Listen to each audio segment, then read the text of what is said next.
I want you to know my son bought me this shirt at Sturgis a few years ago, and I'll wear it today in his honor.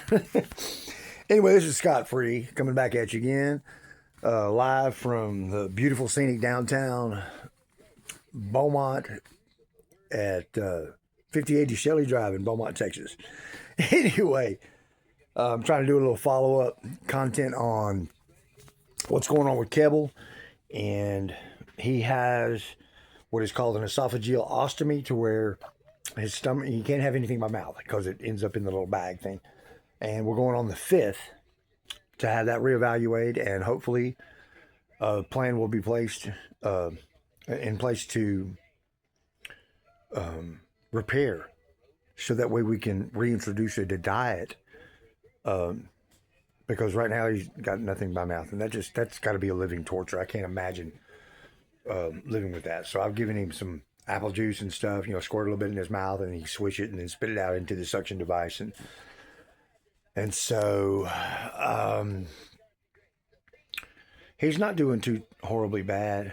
At the same time, he's at that place in his life where, any number of things can take him to meet Jesus.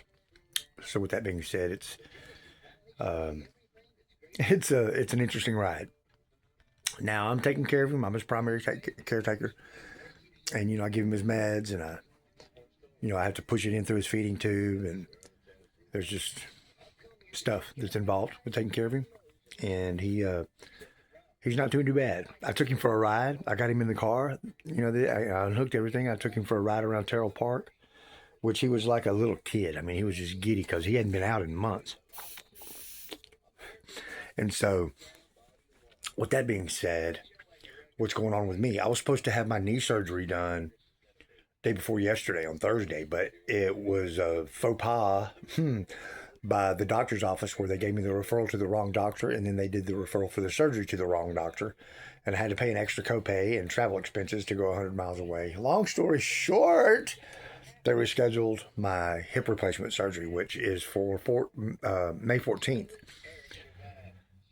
It's difficult to walk. I mean, it's like right now, this is me getting up and taking a couple of steps unassisted. That's hard. But with my little rolling scooter thing, man, I can zip around. I can move around. So it's cool. With that being said, I have a lot of things going on. I've lost customers. Keith and Brian and somebody. Y'all know who y'all are. I did a cut in yesterday. I did a cut in day before yesterday. For the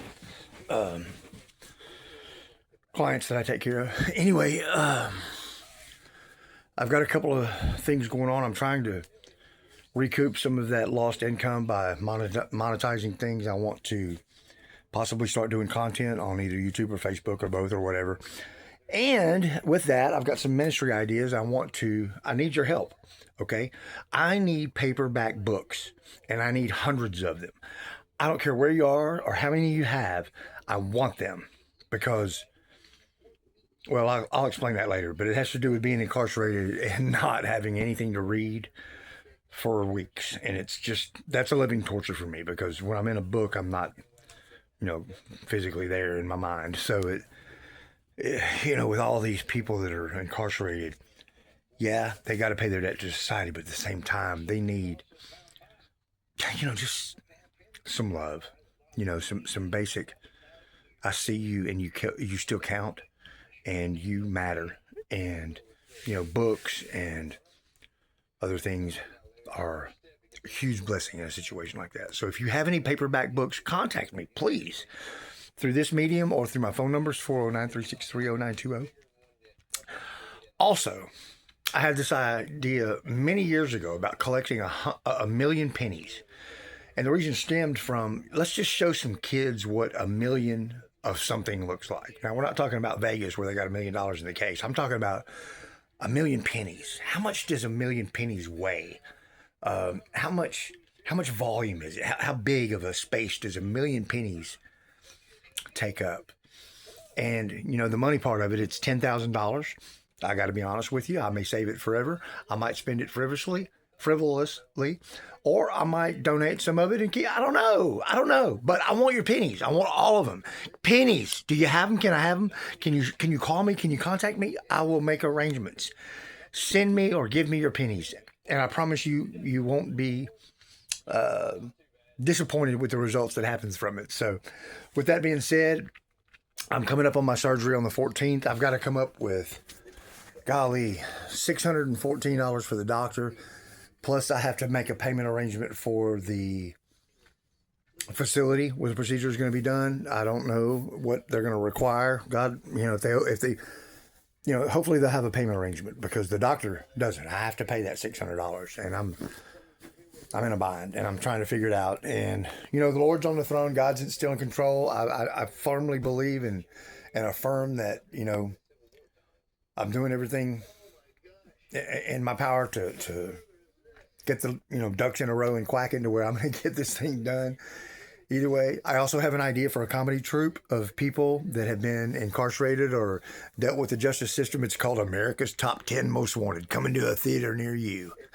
Lock your stuff up before you leave and go to the theater because we know your ass ain't home and we got people. With that being said, please like, share, comment, spread the word. I'm going to try to start doing this more often. And, hopefully you people can get on board with the ideas that I have that I think can touch other people. Because my end goal, here's my end goal. I've seen, different things and stuff on YouTube and whatever where people are just giving away money and knock on a door and go pay their rent and shit like that. Well, here's my idea. I want to help inmates and their families.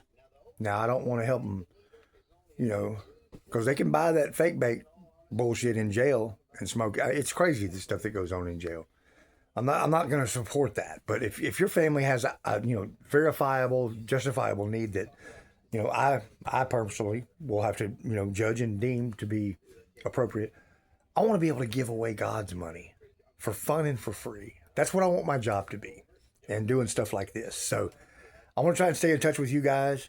My brother is doing well as he can be. He's every day he's asking for stuff to drink or something to eat, and I don't blame him, but it kind of gets aggravating because your throat isn't your throat isn't connected to your stomach. So what the hell? And you can't say what the hell. You have to say what the hell. So with that being said, everyone out there that sees this message, if you can respond to the paperback books or to the pennies or just sending some love my brother's way or with my ministry with Act Right Minute, because my ministry is called Act Right Ministries. Because here's the thing, if you ain't got no Act Right, the state of Texas got a place to put you in it, and you will develop a level of Act Right you ain't never had in your life. Trust me on that, because I got some of my own. With that being said, thank you. Like I said, like, share, spread the word. Much love. Talk to y'all later.